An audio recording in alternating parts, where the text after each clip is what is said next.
Eu sou Amor e esse vídeo é uma introdução à ufologia.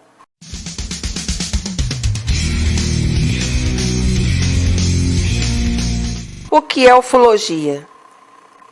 Ufologia é o estudo de todas as hipóteses, evidências ou registros visuais dos UFOs.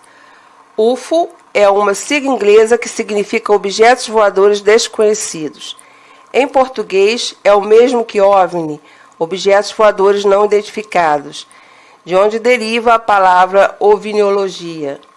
São inúmeras as evidências que surgem sobre o fenômeno, desde fotos, sons, filmes ou relatos gravados por quem supostamente viveu alguma experiência relacionada.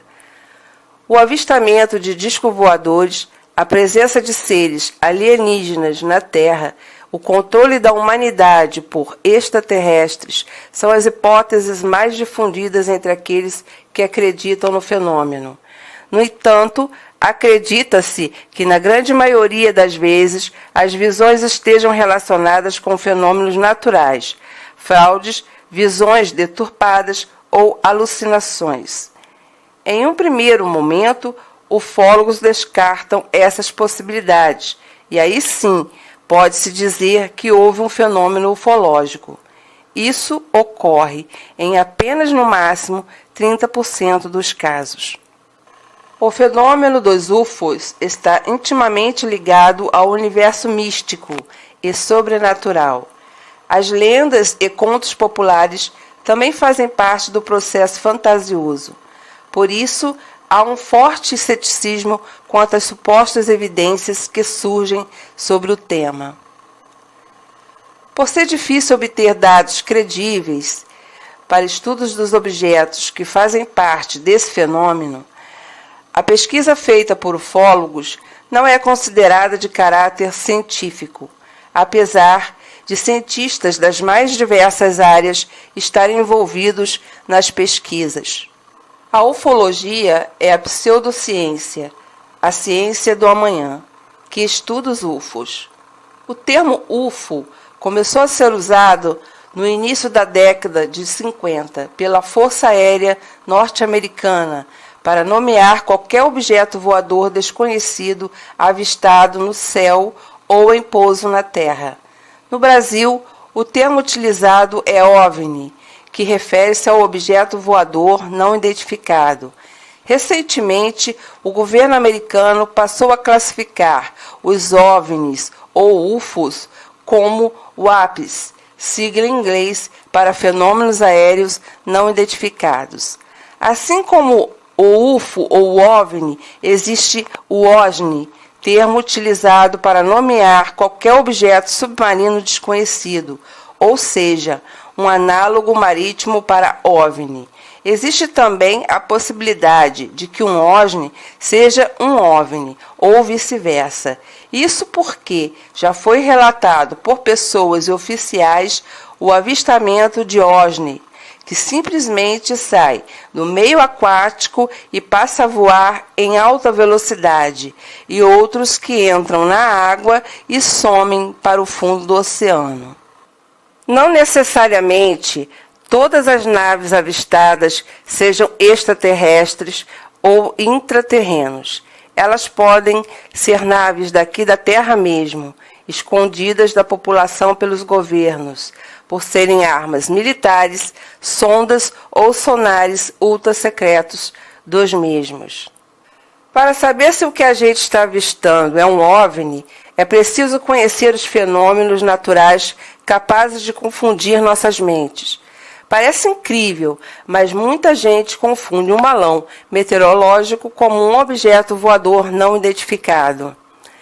Um balão meteorológico moderno geralmente carrega equipamentos eletrônicos, tais como rádios transmissores, câmeras, além de sistemas de navegação por satélites, tais como receptores de GPS, que são suspensos por balão de hidrogênio ou hélio, e é usado para estudar a massa de ar.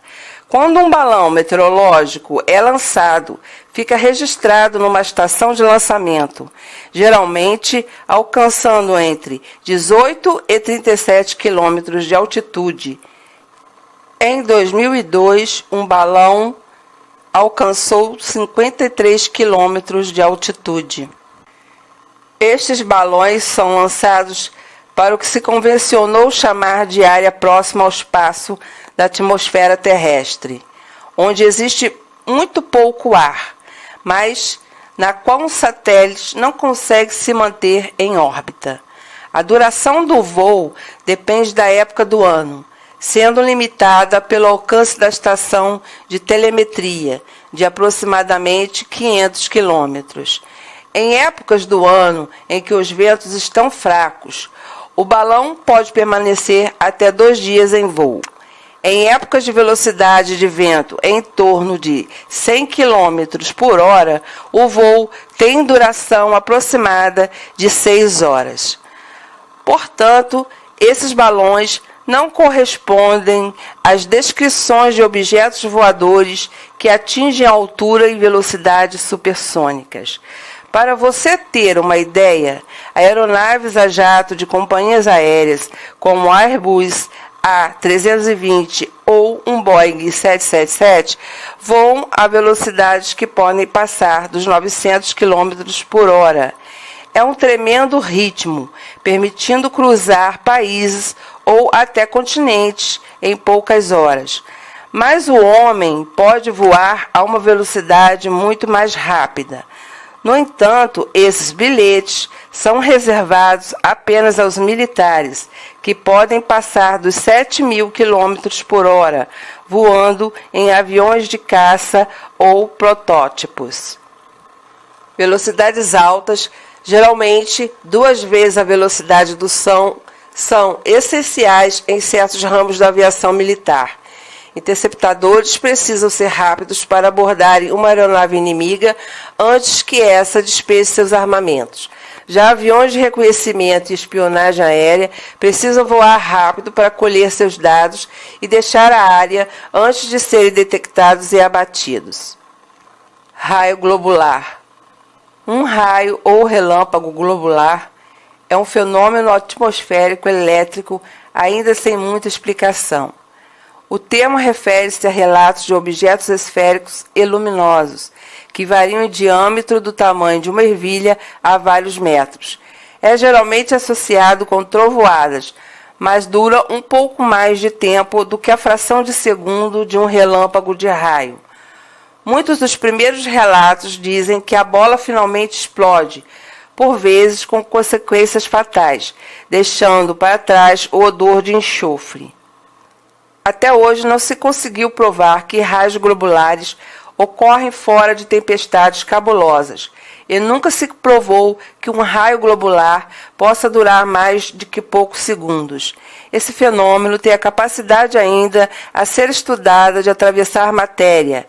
Há diversas suposições sobre essa peculiar característica, mas acredita-se que é devido ao fato do raio globular ser uma esfera de plasma, gás ionizado e eletricamente estimulado. O fenômeno pode interferir nas emissões de rádio, deixando rastros por onde passa. O seu aparecimento pode afetar pessoas, causando queimaduras, paralisias e até mesmo a morte.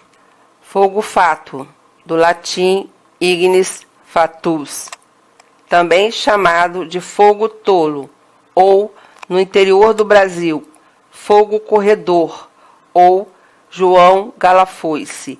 É uma luz azulada que pode ser avistada em pântanos, prédios, cemitérios e etc. Na ciência moderna, é geralmente aceito que a maioria dos ignis fatuus são causados pela oxidação de fosfina, de fosfano e metano, junto à ionização de suas moléculas, formando o plasma. Esses compostos, produzidos pela decomposição orgânica, podem causar emissões de fótons, uma vez que as misturas de fosfina e desfosfano inflamam-se espontaneamente em contato com o oxigênio no ar. Seriam necessárias apenas pequenas quantidades para inflamar o metano, muito mais abundante, para criar incêndios efêmeros. Além disso, a fosfina produz pentóxido de fósforo como um subproduto, que forma ácido fosfórico em contato com vapor de água, comuns em cemitérios, superfícies de lagos e pântanos. Nem tente correr. Quando realiza a ação de correr, o ar se desloca devido ao movimento do seu corpo, e então o fogo virá em sua direção. Ele não queima ninguém, é um fogo azulado de chama fria, de gás de decomposição, que se incendeia imediatamente. O fenômeno nunca dura mais do que 3 segundos. Nuvens estranhas. Como se formam as nuvens? As nuvens são formadas por meio do resfriamento do ar, que atinge ponto de orvalho. O Sol irradia calor para o planeta Terra, fazendo com que a água de rios, lagos e mares evapore. O vapor, por ser mais leve, eleva-se à atmosfera, camada gasosa que envolve a Terra. À medida que o vapor sobe, resfria-se ao encontrar o ar em temperatura mais baixa, atingindo o nível de condensação, passagem do estado de vapor para o líquido. Dessa forma, inicia-se o processo de formação da nuvem. Assim, a nuvem é formada por meio da transformação do vapor em gotículas de água ou em cristais de gelo. Quando essa condensação acontece muito próxima à superfície terrestre, forma-se o que chamamos de neblina. As nuvens podem assumir formas e cores estranhas de acordo com os locais em que se formam, velocidade, direção dos ventos e a poluição do ar. Um exemplo disso é essa nuvem lenticular. Essas nuvens, parecidas com discos voadores, são raras e se formam quando ventos fortes e úmidos sopram nos lados de montanhas, prédios e outros obstáculos altos. No caso, a montanha desvia o vento e a força em ondas que fluem descendo para o outro lado e sobem novamente. Com esses movimentos para cima, o ar se resfria até se condensar em nuvens. Quando o ar desce outra vez, a nuvem evapora. Como resultado, fica essa nuvem estacionária com formato de disco, que foi esculpido pelo movimento constante de subida e descida do vento. Satélites. Os satélites artificiais são equipamentos construídos pelo homem que, após serem lançados no espaço, permanecem em órbita ao redor da Terra. Esses equipamentos tornam-se fundamentais para o uso de tecnologias na Terra, comunicação e estudos sobre o planeta. Tipos de satélites. Satélites de comunicação, que são os mais numerosos, satélites de televisão, satélites científicos, satélites meteorológicos, satélites de sensoriamento remoto de recursos terrestres e os satélites de uso militar. Processo de lançamento de um satélite artificial. Os satélites artificiais são levados até a altura desejada a bordo de um ônibus espacial ou acoplados a um foguete. Ao atingir a altura desejada, o satélite é acelerado até que atinja a velocidade necessária para manter-se em órbita. Os satélites ocupam posições ao redor da Terra onde não existe atrito com o ar, o que garante que não haja perda de energia cinética. Com isso, o satélite mantém o movimento por inércia. Portanto, você não verá um satélite fazendo um movimento em zigue-zague e nem atingir uma velocidade supersônica seguindo ou fugindo de aeronaves militares. Constantemente, fragmentos de asteroides, cometas e mesmo pedaços de planetas desintegrados estão sempre caindo do céu. E isso não é privilégio nosso. Rochas e metais de todos os tamanhos e formas também atingem outros planetas e até a Lua.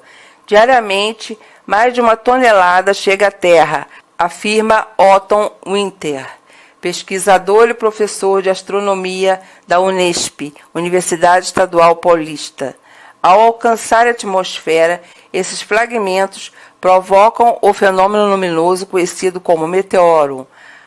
A maior parte desses corpos se desintegra e os que são encontrados são chamados de meteoritos, esclarece o astrônomo. Dos poucos que chegam, boa parte vai para o mar ou áreas desabitadas. Flagrar uma queda ou encontrar esses fragmentos é questão de sorte.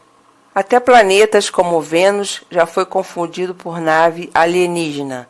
Eu só não entendo como pilotos esclarecidos e experientes possam fazer tal confusão.